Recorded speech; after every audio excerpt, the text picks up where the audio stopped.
How is everybody? Okay, yeah, we'll go ahead. Okay. Okay, so we're gonna get started. I'm Margie Kay. I'm the Assistant State Director for Missouri MUFON. And this evening we have a special guest. Ron James is a filmmaker, on-camera personality, writer, editor, researcher, content creator, and entrepreneur. He's also the Director of Media Relations for MUFON. James is a co-founder of MUFON Television, an online TV channel boasting the world's largest collection of commercial-free UAP-related material. He's created 7 feature-length documentaries and dozens of original independent series episodes. His newest film, Accidental Truth, will be released in March by 1091 Distribution. James has also been involved at the highest levels of production for musical acts such as Guns N' Roses, the Smashing Pumpkins, the Beach Boys, Earth, Wind and Fire, Kendrick Lamar, and many more. He's also won 19 national awards, including 4 EBE awards, the Telly Award, and the Aegis Award for Excellence in Broadcasting 4 times.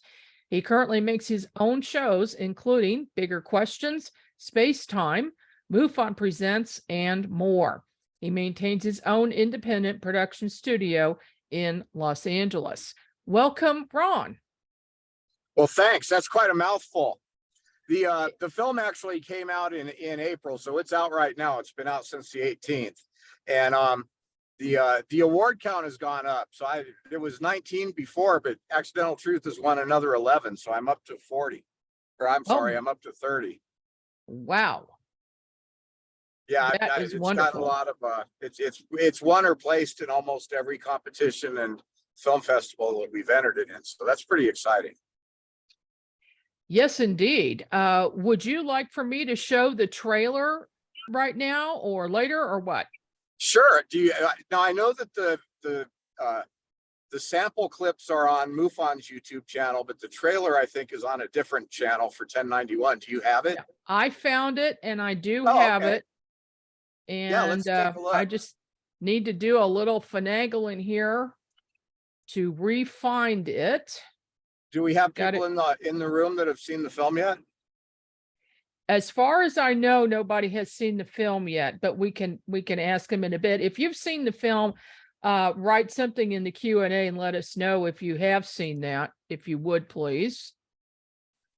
And okay, so I'm gonna share my screen. Just give me 1 second and I'll get this.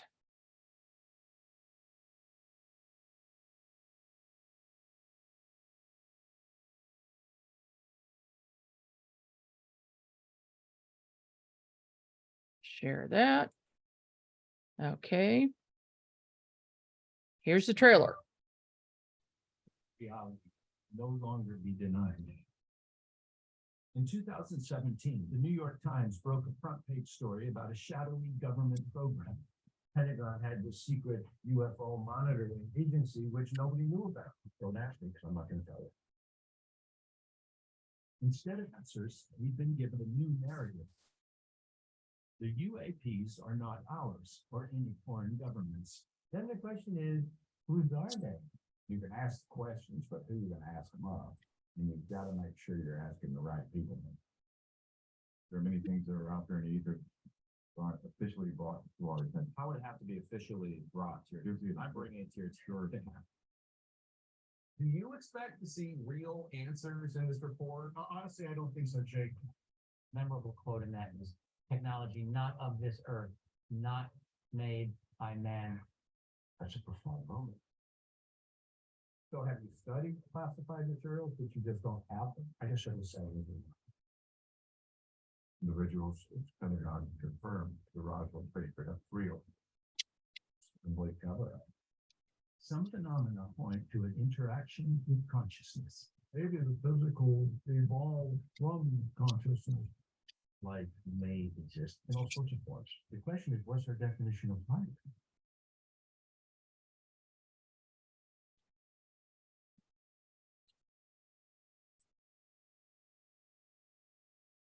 Nice trailer.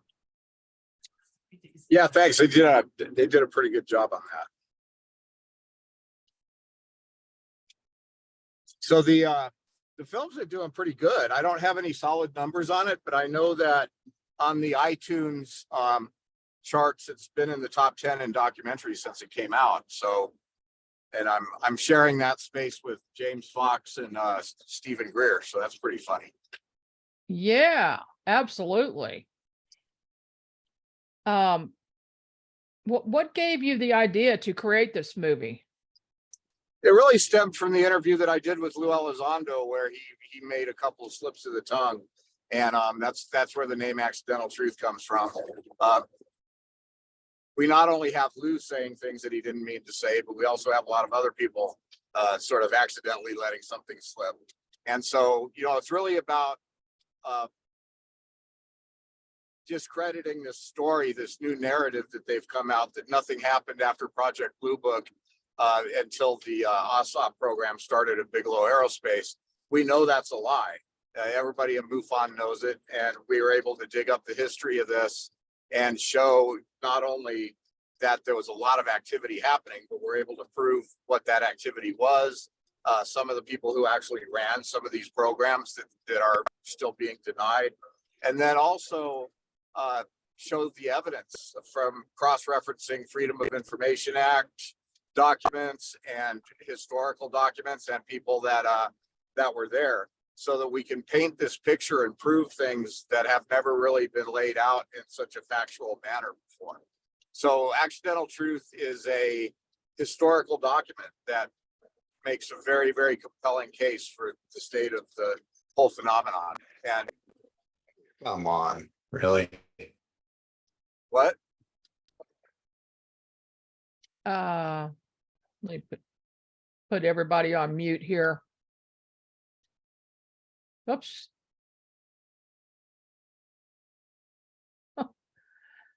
Okay, Ron, I accidentally muted you while I was doing someone else that moved down there. So you're going to have to unmute, Ron.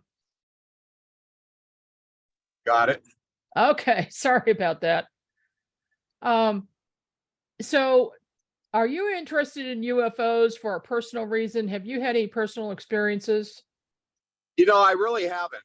I've always been kind of a journalist in my work, and years ago I decided that the things that I wanted to explore was the question of the extraterrestrial life and non-human intelligence and the whole nature of reality and the life after death question. And that's what I've been doing with my work ever since.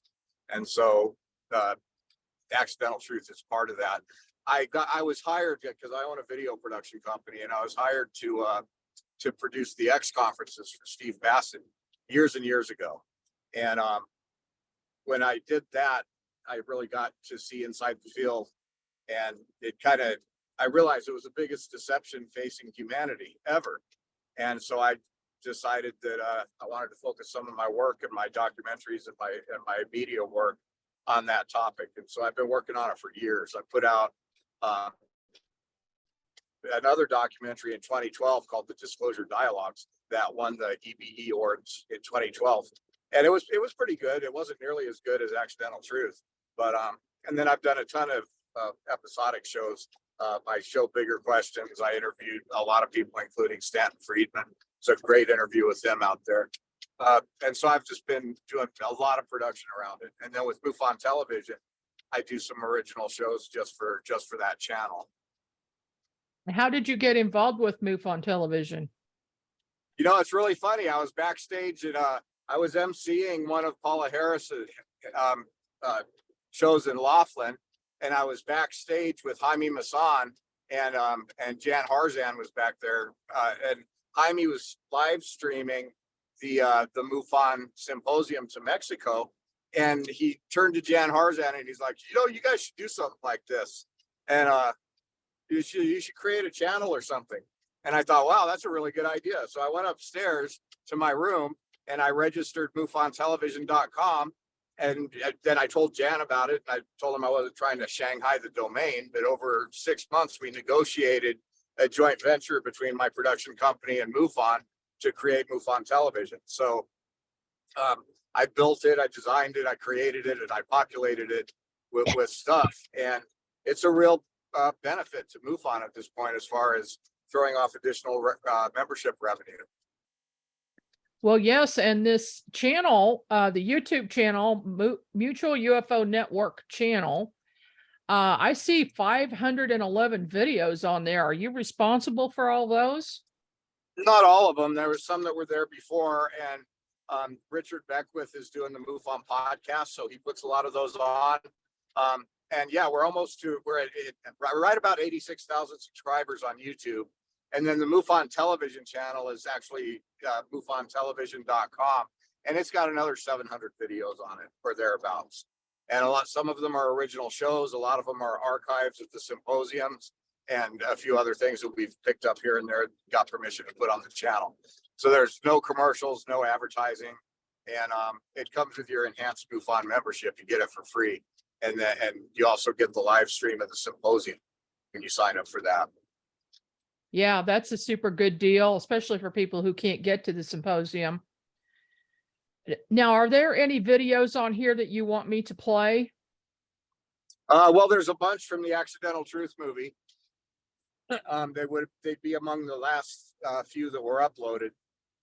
There's excerpts. So I think there should be about 5 or 6 of them up there, and you can play. Just tell me which one you're going to play, and we'll watch it, and we'll talk. Then we can talk about it. Okay, like this And, advanced I'm happy to take questions and comments from the audience. If anybody has something they'd like to say to me, that would be great. Okay, yeah, a if lot of anybody has anything, go ahead and put that in the Q&A, because the chat does not seem to be working right.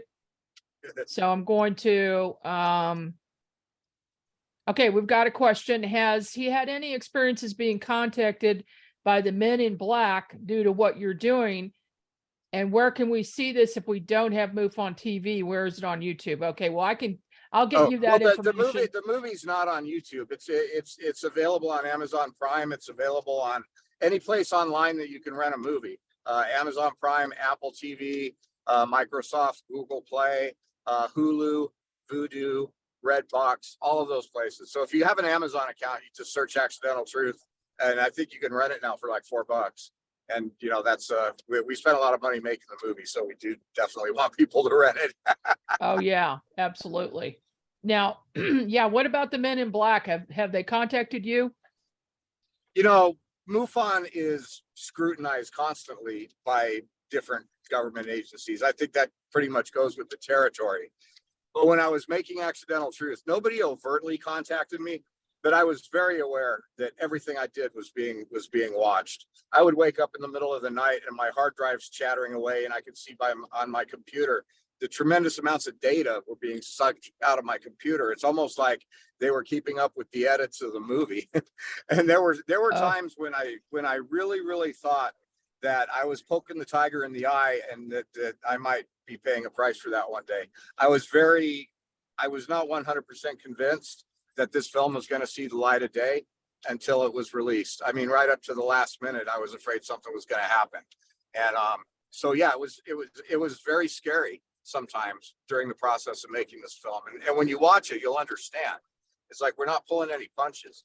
It's a very poignant documentary, and it really exposes a lot of stuff to the point where I found myself shaking my head when I was making this movie, just looking at this stuff, looking at what somebody just said, and just saying, man, really? Come on.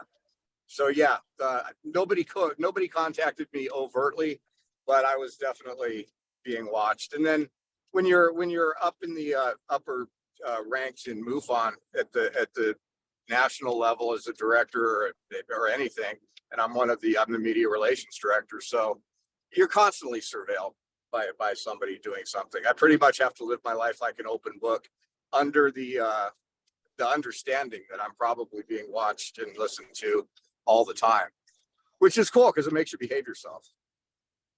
Yeah, those of us who are investigators have the same experiences, have had for years, and we know they're surveilling us. So, okay, I've got another question from James. Do you feel that UAPs might be time travelers from Earth's future? Well, Dr. Michael Masters says that in the film. We do point out that, and I'm going to pull over here shortly, so I'm sorry for the annoying talking while driving thing. In the film, we do point out that the ET solution really does not cover all of the stuff that we're seeing happen. So you've got so many phenomena that are making themselves known that just aliens from Zeta Reticuli or whatever doesn't explain everything that we're seeing. And so we do roll out all of the other possibilities. And we have Dr. Michio Kaku, who's arguably the world's most famous scientist. He's in the film commenting on all of this stuff. Time travel is one of the things we look at, interdimensionality, all other kinds of energetic based life forms, people that are some kind of non-human intelligence that's already here, that's been on the planet, maybe underground inside the earth. So there's all kinds of different possibilities. And the more we look at them and the more we discuss them, it seems like it's a combination of many, if not all of the above, that is happening. So it's not any one thing. It's not nuts and bolts aliens from outer space by themselves. It's not some kind of presence here inside the earth or under the water. It's not interdimensional. It's not time travel. It's probably all of the above. Got a question from David. Who is Lou Elizondo really? He comes out suddenly and announces he was part of ATIP. I think that he is giving us a tip of some kind. What do you think? Well, Lou's background has been questioned by a lot of people and even challenged. In the film, we cover where the DIA kind of disavowed him, and he hired Danny Sheehan to go in and challenge the Defense Intelligence Agency about what they were saying, and that was a round that he won. They stopped disavowing him, and there's a tangled web of official programs, non-official programs that are called ad hoc programs, where like a bunch of guys might get together. They all have security clearances, and off the record, they start an investigation and they utilize all their resources. So that's an ad hoc program, and you can deny that it existed because it's not an official program. So it's exempt from FOIA, the Freedom of Information. So Lou, at one point he was in the military. At one point he was a civilian contractor working for the military. And at another point, he was a civilian contractor working for the Defense Intelligence Agency and then the Pentagon. So his role it's pretty much been established that he came into this to do it, and that he did run the program. But when you start to ask, well, is he really read in? Did somebody pull him aside and show him the photos from Roswell? Blah blah blah blah blah. I don't think so. I don't think any of these guys are read into the real truth. They're kind of like somewhere in the middle between the official deception and the people that are secretly managing this information. And then you have the layers of Elizondos and Mellons and even John Alexander, who's in the movie, telling us things we didn't already know. So this is kind of like this mid layer, but they're not the guys that have all the keys to the kingdom. Right. Exactly. Now, while you were making the movie, did you ever have any experiences, or did anybody who was working with you have anything strange happen, anomalous?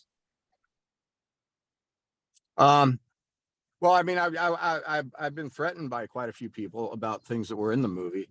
And when I went to stake out Bigelow Aerospace, I actually went there because I really wanted to talk to Robert Bigelow. But I went around the whole property and shot video, and ended up getting followed around by a black SUV. And so the next day, the next day, you're gonna love this. And I have pictures. I can't show you now, but I'll email you one. The next day, I went to Home Depot and I bought a lawn chair, and I went and I parked it right outside the wall of Bigelow Aerospace, and I set the camera up, and I sat there in front of Bigelow Aerospace and I interviewed myself for 40 minutes. And I figured, if you guys are gonna follow me around, here I am. Let's talk. But I didn't see the black SUV that day, but I got circled by a helicopter to the point where it was too noisy for me to keep filming. So, things like that. Yeah. Yeah, I guess so. Okay. I've got a short film here called Advanced UFO Technology Exists. Yeah, these are all clips from the movie. And, you know, I forgot to mention the film's narrated by Matthew Modine. He played Dr. Brenner in Stranger Things. He was Joker in Full Metal Jacket. And he really brings an element to the film that's that only he could deliver. Um, so that's whose voice you're hearing in most Oh, of he the film. does. He has a great voice. Okay, let me share screen.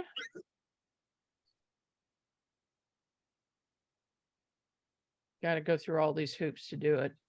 And then it looks like we have a question about why I got involved with MUFON. I'll be happy to address that after this. The clip. Okay.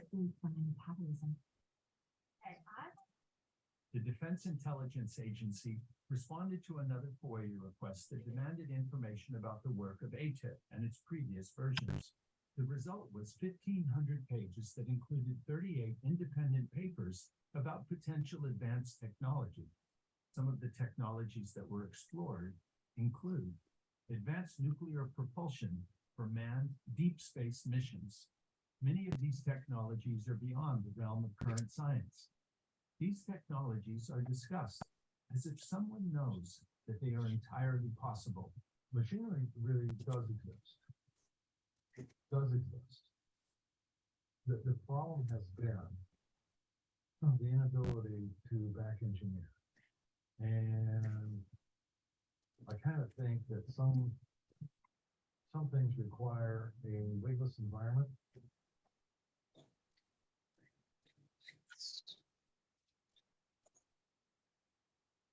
Okay. Have you ever been in a hopeless?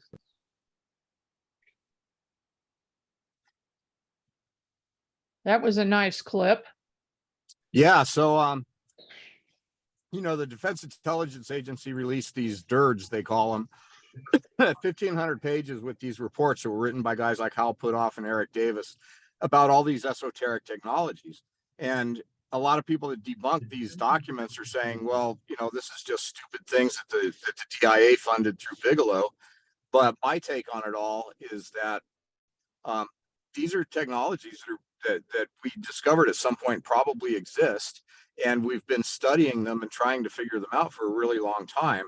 And these documents that have bubbled up through Bigelow are really a way of bringing this information that's been under wraps to the public. So, you know, it's like we were probably studying warp drive and everything else way back in the 40s and 50s, but we can't admit that because the story they're giving is that Blue Book ended all official interest in the topic, but we know that's a lie.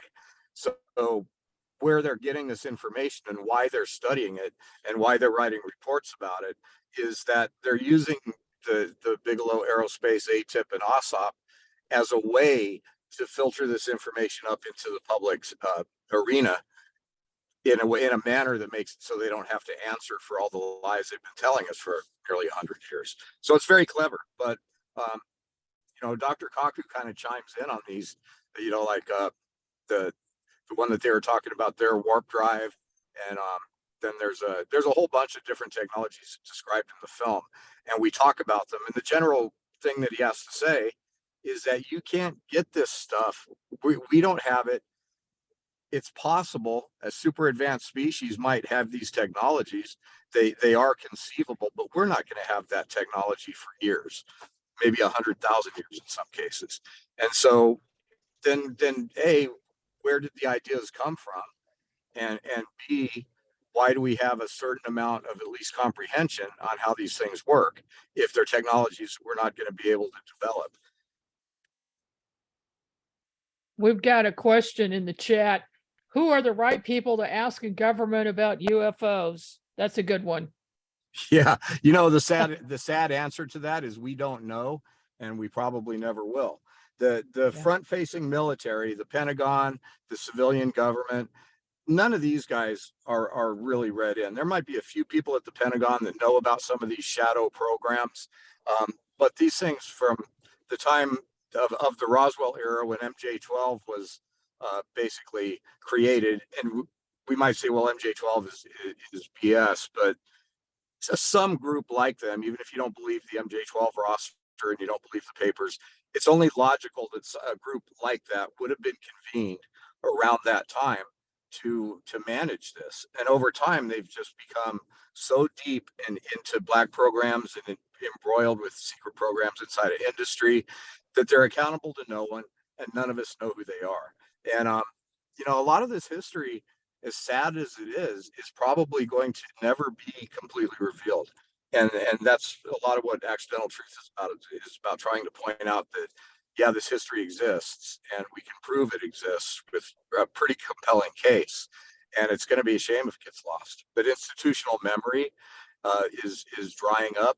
People who are actually involved in the beginning, it's drying up. The technology's been sequestered off into multiple compartments throughout business, industry, and some government programs that oversee them. But it's like we're never going to get the truth. And truly, we do not know who the one person or several people that we could find. We don't know who they are, and we probably never will. There's got to be at least a few people. And Bigelow says this in another interview. There's a few people that know the whole story, but there's not very many of them. I've spoken with people who used to be in the military who had tales to tell. And one of them told me that they discussed a person with the name of a letter of an alphabet, like Mr. Z, something like that. But nobody knew who Mr. Z was. Sure. Even though they knew everyone in their department, he was in there, but they didn't know which one he was. So they just keep that so secret and compartmentalized. J. Yep. Allen Hynek said the same thing. It was very Yeah, difficult. there's a whole section in the film where we talk to his son about Project Blue Book, or what a sham it was, and Yeah. Paul Hynek lived through that. So he's in the film talking about how his father really was very disillusioned. And the Men in Black, there was a whole other group that was operating in concurrence with Project Blue Book. And Project Blue Book would be this front-facing public thing where they'd fly off in their little plane and do these investigations, and generally assigned to manufacture answers, not to really find answers. But at the same time, there was a whole other group of high-ranking military and science people that would hop on a commercial jet and go to these places, change back into their uniforms, and go investigate, contain the information, recover the debris, all while Project Blue Book was floundering around, giving the public a dog and pony show. There was a concurrent operation. We lay that out in the film, and we're able to show some documentation that supports it. Sure. Let's switch over to MUFON for a minute. What can you tell us a little bit about what happened in DC recently? Yeah, and first I noticed a question pop up about why I personally got involved with MUFON. Mm-hmm. And do you want me to answer that? Yeah, sure. When I was floating the idea of doing MUFON Television, and let's face it, MUFON's been sometimes it's the shining beacon on the hill, and sometimes it's the guys people like to kick around. And so it's through the time that it was founded until now, it's had its growing pains, and it's been through its stuff, and we can all acknowledge that. But MUFON still stands for the scientific investigation of the UFO phenomenon for the benefit of humanity.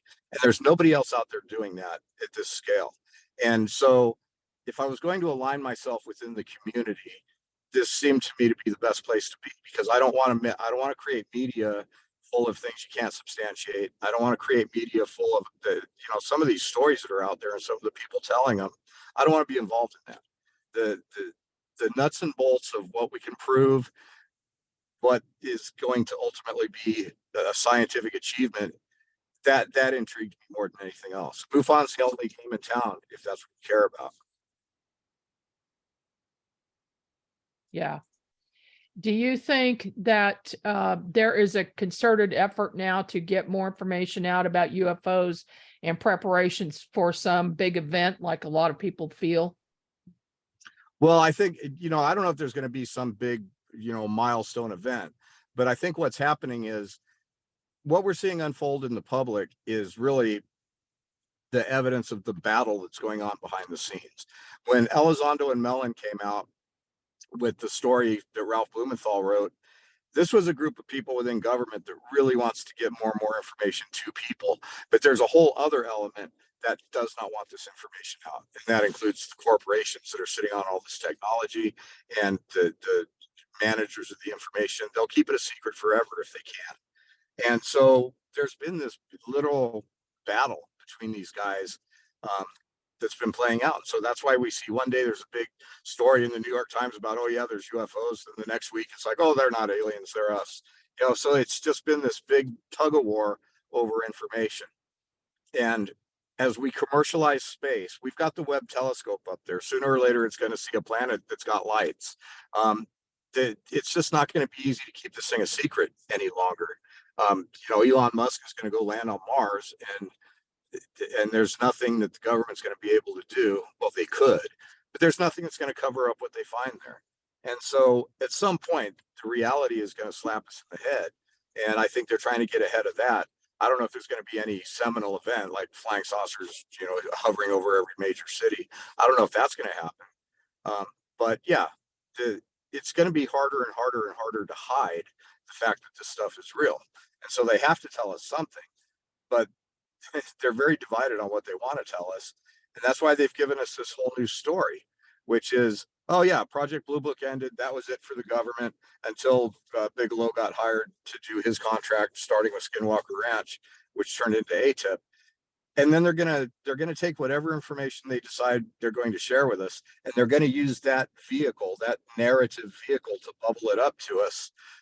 At the same time, they cover up the truth of the history, and you know, we're not going to let them do that. And that's what the film's about. Is like, no, you can't do that, man. It's not no go. Do you have any thoughts about what is going on at Skinwalker? Well, you know, our whole name, because John Alexander is in the movie, and he dropped some bombshells that nobody has ever heard him say about previous programs that he ran while he was actually going around saying there were no programs. He was actually running one. Things that he discovered. He was with Robert Bigelow the day he signed the papers and bought the ranch. And John Alexander went up there that night and spent the night up on the mesa all by himself. And he said nothing really happened except mosquitoes. But the things that he saw there defy explanation. And they even, they're ET related. It's not enough. It doesn't answer all the stuff that went on. And so I think that whatever the fabric of our reality is, there's things that we're going to learn at Skinwalker that challenge that. So in other words, there's a lot of stuff going on there. And when we look at the energetic matrix of the planet, blah, blah, blah, you get into that really esoteric stuff that's turning out to not be so esoteric. There's certainly places all over the place where the energy is different, where the vibe is different, where the veil between unseen worlds is different. And I think that Skinwalker Ranch is one of them. And, you know, Travis, I talked backstage with Travis Taylor at AlienCon a couple months ago. And, you know, he's basically saying, yeah, there's something inside that mountain, and this season we're going to find it. And that's going to be very interesting. Sorry, somebody's trying to call me. I'm getting rid of it.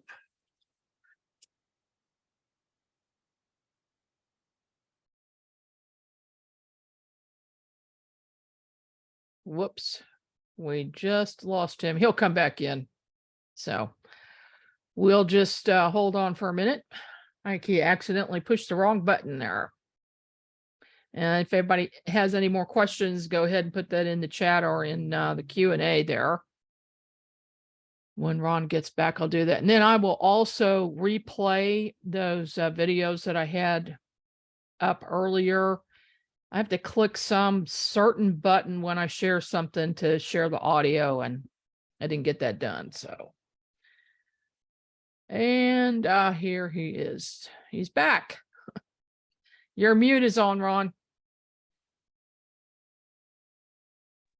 All right, there we go.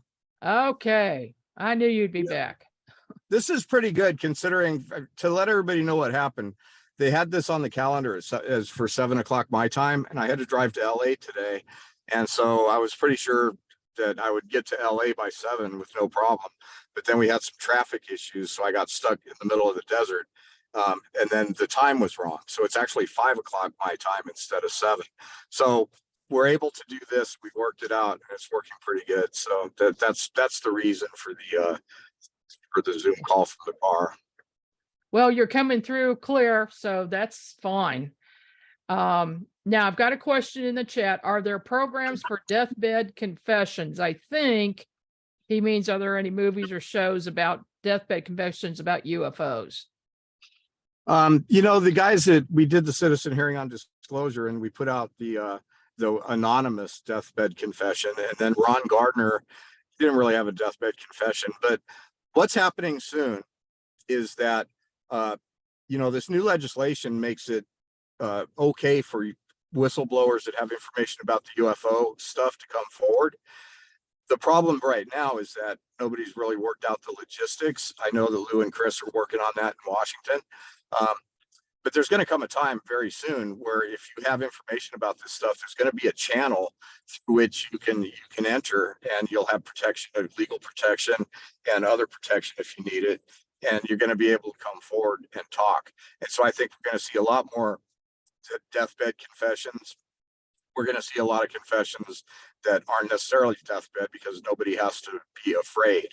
So that's going to be very interesting. I'm eager to see how it's going to unfold because we don't know now. They've passed the legislation, but it's the logistics. Like they say, the devil's in the details. Does that mean that some guy that worked on a flying saucer at Area 51 can just call a press conference and that he's not going to get in trouble? It doesn't mean that just yet. So what does it mean? How does it work? And how are people going to be able to take advantage of it and come forward? Those are all things that are still being worked out. But prepare, because we're going to be seeing an onslaught of people coming forth and talking to Congress and us. And more people reporting. They won't be so afraid to report, because we're estimating between only 1% and 10% of people report something they see. And and have you noticed in your talks with people that there has been an increase in sightings in the last year? I don't know if there's been an increase in sightings, but MUFON is certainly getting an increase in reports. The Ancient Aliens episode that we did was just a boon for MUFON. They portrayed us in such a good light, and I worked really hard on that show from the pre-production meetings all the way through to the finished show to make sure that MUFON was portrayed in a positive manner.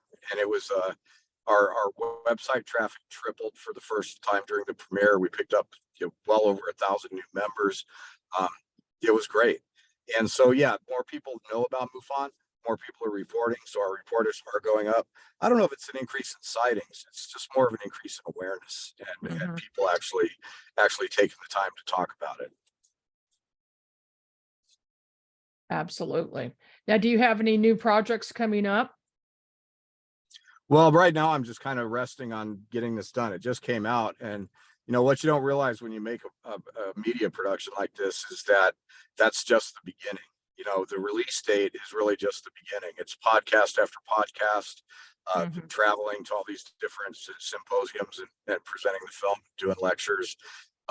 So it's I'm not sure what my next big production is going to be. I'm catching up on episodes for the shows I do for MUFON TV because some of them we kind of got behind. In fact, that's why I'm headed out to LA right now, because my studio's out there and I'm going to go shoot some more shows. But the next movie, I don't know if it's going to be about UFOs. I think it's going to be about life after death. I've been working on something for a while, so that's going to be the next one. And then whatever pops up. And I'm doing a lot of music, and I started an animation company when I made the Accidental Truth, and so I'm working on some animation stuff too. It's pretty fun. Oh, that sounds like fun. Yeah, do you still work in the music business? Yeah, I mean, it's been a while since I did a really big concert. The last one I did, I directed a virtual reality shoot for Alice in Wonderland at Red Rock Amphitheater in Denver, and that was pretty fun. It was VR, so you put on the Oculus and you're there. So it was a 3-camera VR shoot. And I was one of the few people that actually knew how to do that kind of stuff. So they brought me in for that. And then, I'm working closely in Sedona with a band. We're working on a new kind of reality show about going from obscurity to using all of the cutting edge social media and stuff that musicians use today, and seeing where we can get them. It's going to culminate in a show at the Whiskey A Go Go, so that's pretty fun. What are some of your other movies? I've done 3 ghost documentaries: Ghost Asylum, Dead Whisper, and Haunted Southwest, which isn't out yet. It's got Amy Allen from the Dead Files in it, and then to Disclosure Dialogues, and then I helped with Travis, the true story of Travis Walton. Paul Davis and I did Maryland Declassified, the expose about Marilyn Monroe, and there's a couple other ones I can't even think about right now. Oh, we did. David Hatcher Childers and I did Search of the Crystal Skulls. We did UFO Hotspots, the Mysterious Valley, about the cattle mutilations, and we did Mysterious Creatures of the Southwest with David and I. And I did what's the other one? There's one more that I did with Dave. Oh yeah, we did one about Snippy the horse. I don't know if you guys know what Snippy the horse was. We made a whole documentary about it. The skeleton, Snippy was one of the first animal mutilations ever discovered in the San Luis Valley, and the whole story about what happened with Snippy is just, it's crazy. There's literally an ongoing war over Snippy's bones, and it tore the whole town apart up there in the San Luis Valley. It's really funny. So we made Chris O'Brien and I with David Childers. We made Dave's from Ancient Aliens. You guys probably know who he is. We made this documentary about this controversy around Snippy the horse. We interviewed the people that found him. We interviewed the people that were there, and then we interviewed the people in the city and the lawyers, and everybody's fighting each other. It was crazy. Oh my! So Snippy was pretty funny. And then I do my episodes too. I do the Bigger Question show. I've done a lot of those, and then I do Space Time, which is a new show I'm doing for MUFON TV, and then I do another one called MUFON Presents. And then we publish the MUFON reports. We take the cases, we do videos of them, and we put them out for free everywhere on YouTube. So those are out there. Yeah, I'm looking at one right now. MUFON special report on pilot sightings. It's put up a month ago. Yeah. Is there a website a person can go to see all of your things that you're doing? Well, I have a YouTube channel called Evolve TV. It's been kind of neglected since I started MUFON, but a lot of archives of my stuff is on that channel. It's one of those things like the auto mechanic has the worst running car. My personal websites and the places where you go, what's Ron James done? I just never really got around to posting that. I'm always too busy doing stuff. And I've never been one of those people that wants to go out and self-promote. It feels weird to me. So I have to you need an assistant. I do. I've got Ron James Television website, and all it is a flyer from my studio on the front page. I've never built it out. And it's like, yeah, I really should, because there should be a single place where people can see all the stuff that I've done. But it's not about me. It's about the work. It's about and that stuff's out there and people can find it. So I think that's one of the reasons I haven't gotten around to it.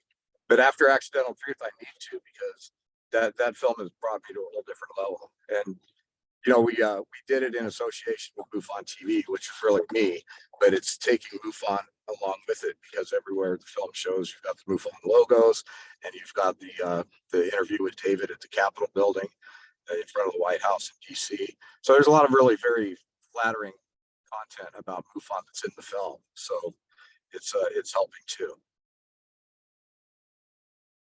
Well, Ron, thank you so much for taking time out of your busy day for us. We appreciate it. Sure. Let me share one other thing. If you were to search Accidental Truth t-shirt online right now, hundreds, if not thousands of people have stolen my poster and put it up on all the t-shirt sites.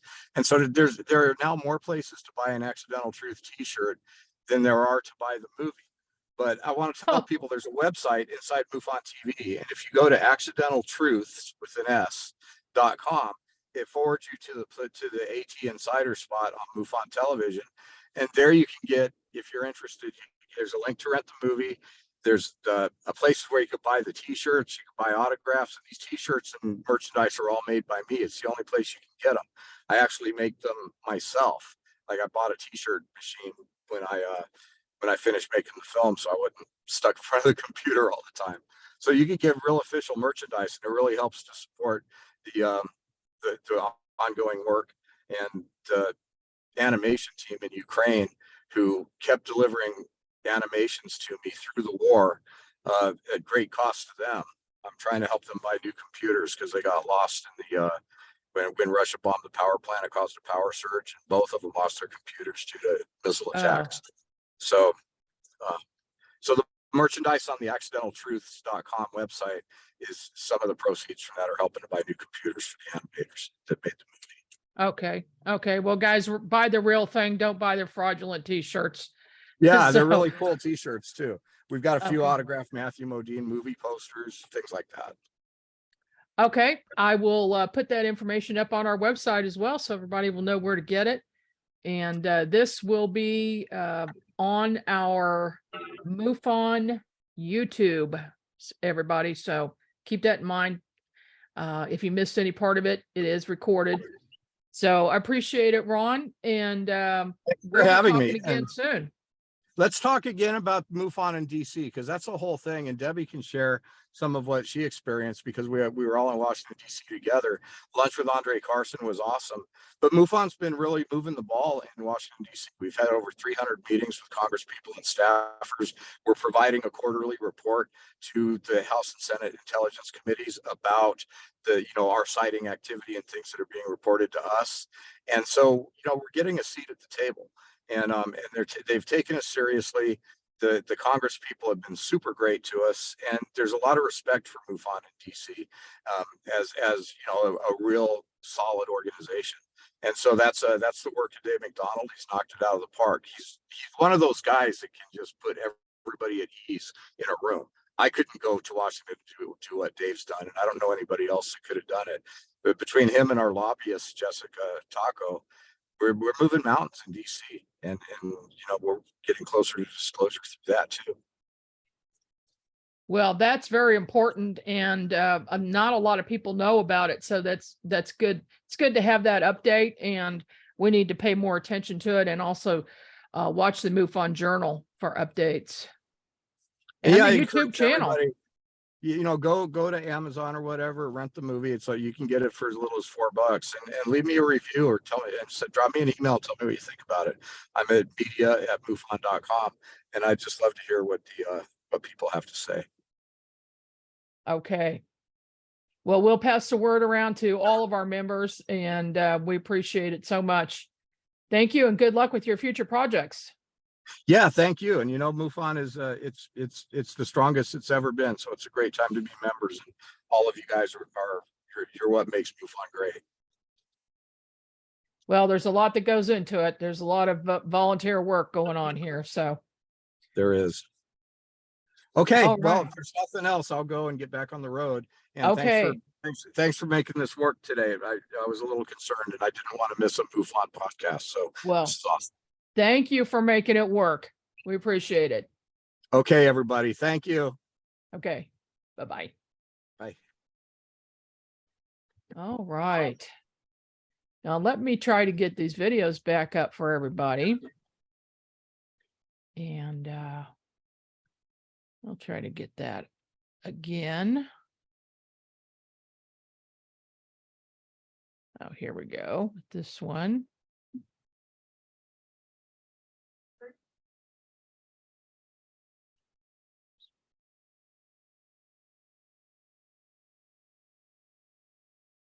I got to make sure that the sound is on.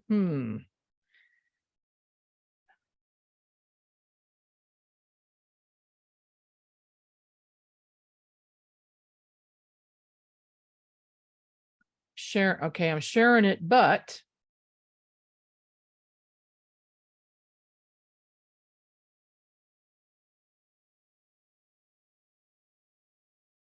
okay.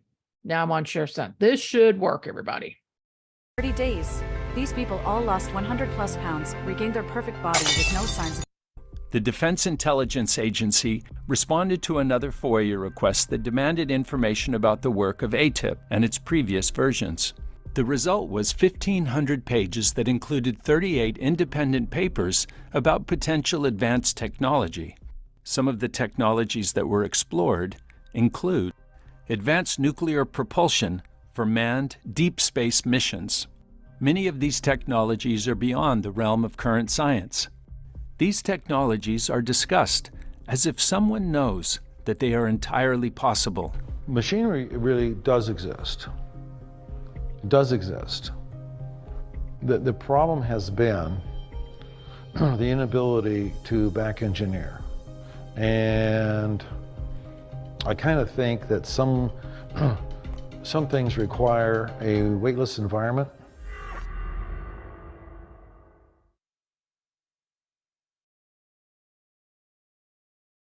Okay, now I'm going to go to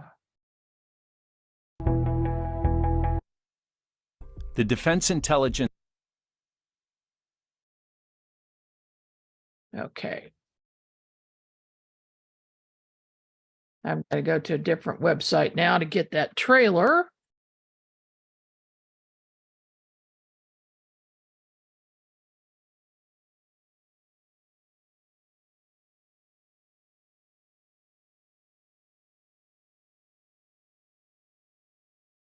All right, got that. Screen share again.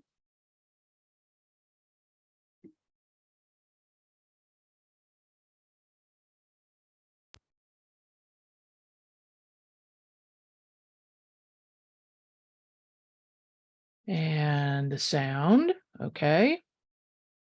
Here we go.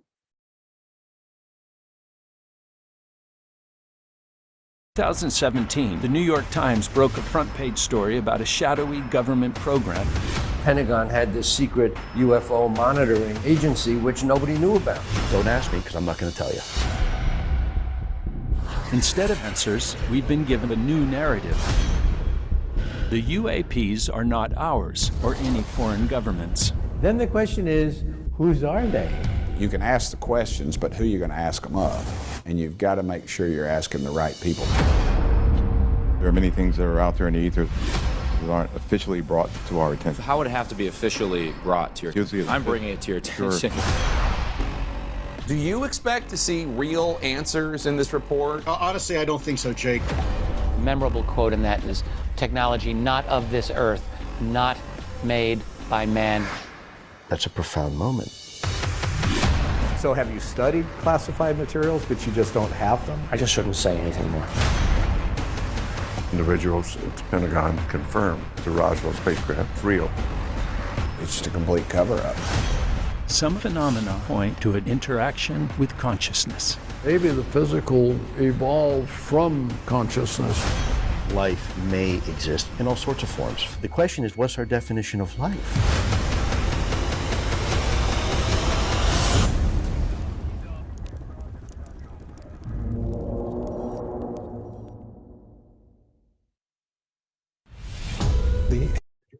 That they could use.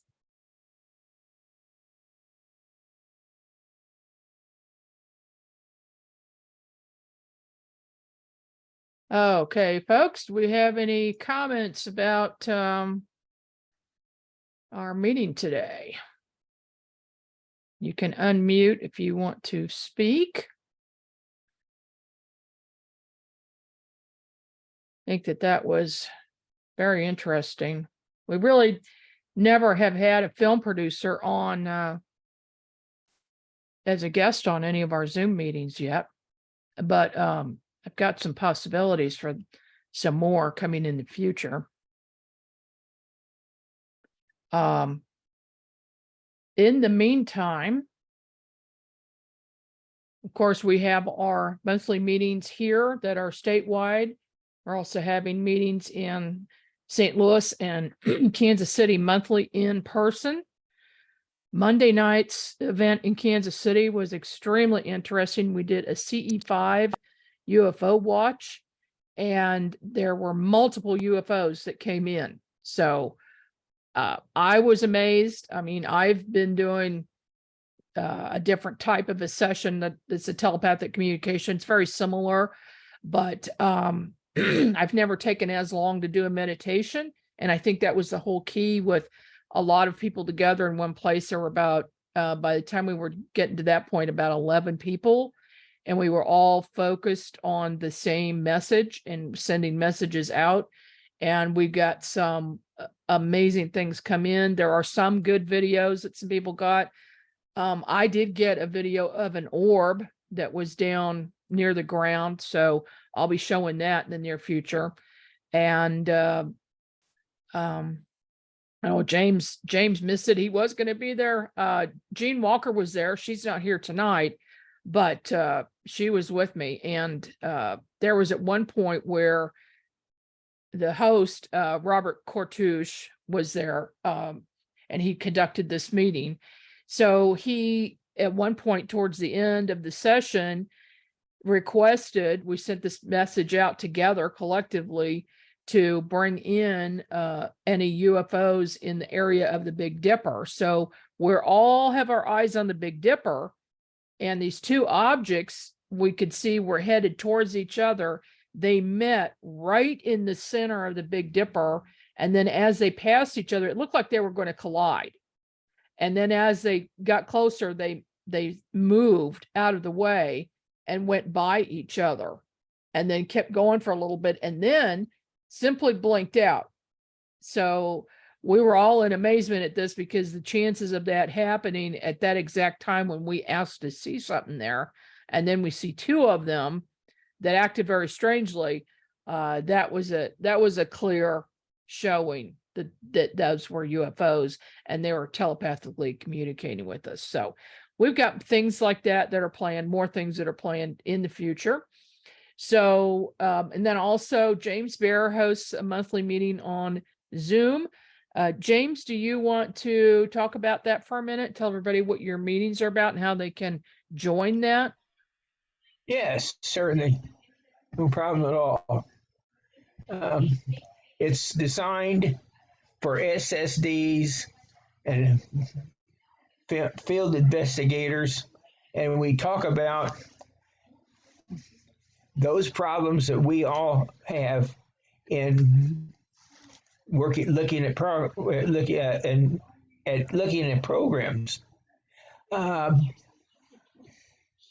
You'll never know what the content will be, because it's driven by the questions that are brought to the table. Okay, now that's the FI meeting. Yes, ma'am. That's weekly, except for the nights when we do our monthly meeting. Right. And then we have a meeting in Kansas City and Joplin together on the last Monday of the month as well. Now, how do people join in your Joplin meeting? Send me that you want to join, and I send you the information back. So it's pretty secure. Okay, that's on Zoom. Yes, ma'am. Okay. All right. Does anybody else have any questions?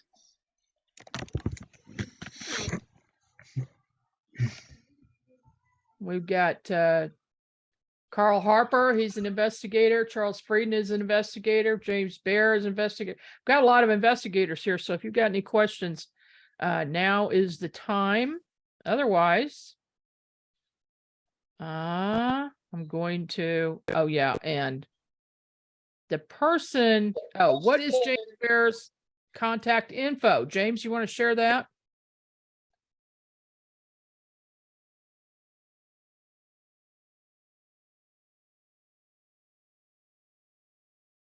You're muted, James. Okay, I'm going to just say my email address and be ready to copy. It's JP, B as in boy, AIRKC @yahoo.com. That's JPBAIRKC @yahoo.com. Okay. And then we have another question. Will there be in-person meetings in Columbia? I'm not sure about that. You'll have to talk to Chuck Frieden. because he is the section director for Columbia. And also, if you're not getting our monthly newsletter with all of this meeting info in it and event info, then make sure to send me an email at MUFONASD. It's MUFONASD @gmail.com. And I will get you on that newsletter list, and you'll see all of the meeting information. Okay, Margie, I have one more thing. Yes. Every day I send out a summary of every Madar hit in the United States of America and the world. If you're an FI and you're not getting that update daily, please send me an email so I can make sure you get it every day. Matter of fact, if Chuck would like, I wish Chuck could come on, because I believe we've had a coordinated hit on Madar and flying objects. Can Chuck come on? Chuck, can you unmute? Yeah, I'm here. There we go. What is your coordinated hit? It's Chuck. Carl, Yeah. I'm sorry. Oh, Carl. Oh, okay. But wait, while we've got Chuck there, we had a question about meetings in Columbia. Do you have anything? No, I don't have any plans to start. Incidentally, I'm no longer the state section director for Columbia. Mel redesigned it, and now I've got sections north. There's somebody else that's got Columbia and Jeff City and all that in their section. But if whoever, I don't know who it is, but I don't have any plans to start up. If enough people nag me, I'll probably think. I haven't been able to find a place that, all the places I used to have them are gone. Yeah. They've closed. So finding a new place would be difficult. Okay. But if they want to send me emails and give me suggestions, I'll certainly look into it. Okay. I think everybody around this area has my address. So. Okay. Carl, you want to come in? Yeah, I been sending my cases to Fran up at Madar, and he sent me a message to call him, and I called, and he got several hits on my Oak Grove hit on May the 6th at 9:15 at night. So send him more info on the time frame, but we had lights, orbs, saucer being chased by military helicopters. So he is checking on that to see if we can get a better reading on it. But it looks like Madar had hits at the same time we had a sighting. All right. Well, for those of you who don't know what Madar is, it's kind of a UFO radar, although it's not really. It's measuring different types of energy, and that would only be picked up by UFOs or caused by UFOs.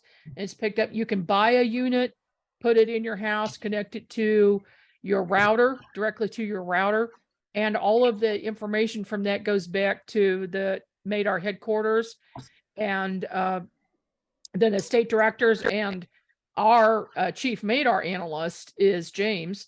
He goes in on a daily basis and looks to see if there are any hits, and lets us all know about that, because that helps us with our cases. And when you have an event happen that's near you, and there is a sighting report, it's good to check that with the Madar to see if there is there's some. You can just use it as evidence, really, basically, that something really was there that was anomalous. And of course, we have had sightings where there was no Madar hit. That happens as well. So they must be using some kind of different technology. But a lot of times we're getting this, and we're noticing it more mainly because James is paying attention to it. And he not only does it for Missouri, he does it for everywhere. So So this is really good. And so just go to NICAP.org in order to get more information about about the MADAR. Sorry, I've got allergies.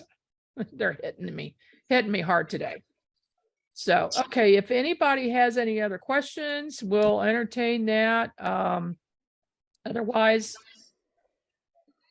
we will see you here again next month. Thanks everybody for joining in. Can you hear me? You Oh, can't hear yes, me, I David. guess. Mhm. Yeah, well, I think you know a little bit of my past. I was a STAR team investigator for MUFON in Arizona, and I've been out of it for quite a while, but I'd like to get back into it. But do I get just reinstated as an investigator? Do I have to go back to the university classes? That you're going to have to ask Debbie about because they do have rules about if you've been gone over a certain amount of time, you've got to redo everything. But I don't know. I don't know how long you've been out, or, you know, if it's because everything has been updated, they might want you to do some things over. So just contact Debbie Ziegelmeyer, the state director, and she'll help you out with that. And where do you very live, much. David? I'm in Sarcoxie, Missouri, just outside of Joplin. He Okay. has a unit.